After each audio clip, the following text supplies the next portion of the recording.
स' आंनि दिनैनि भिडिअ'आ जादों स' नोंथांमोनाथ' मिथिखागौ थैसाम 2 फिल्मखौ 30 आगस्ट दिनैहायो देखायनाय जासिगोन स' लोगोफोर नोंथांमोना सोर सोर नायगोन अननानै कमेन्ट बक्सआवहाय लिरनानै खोन्थाहरबानो जाबाय।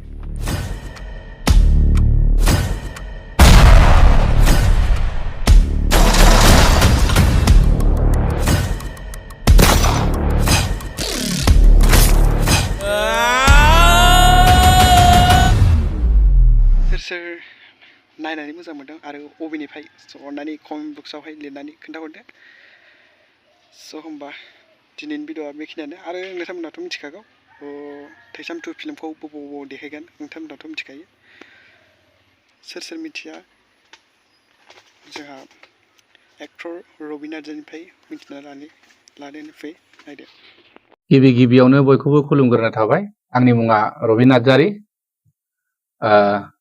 जोंनिनो फैनो गोनां आर्यन फिल्म प्रडाक्शननि थैसाम पार्ट 2 खौ फैगौ 30 अक्ट' एबा 30 आगस्ट'आव रिलिज जानो थांगासिनो। दा बेनिखायनो बयखौबो जोंनि हारिमु सिबियारि आरो सावथुन नायनानै मोजां मोनगिरि रायजो राजा आइ आफा बिदा फंबायफोरखौ नायफैनो थाखाय आं गुरै खावलायदों। जोङो फैगौ 30 आगस्ट' खालि मोन 11टा हलाव जों रिलिज खालायगोन।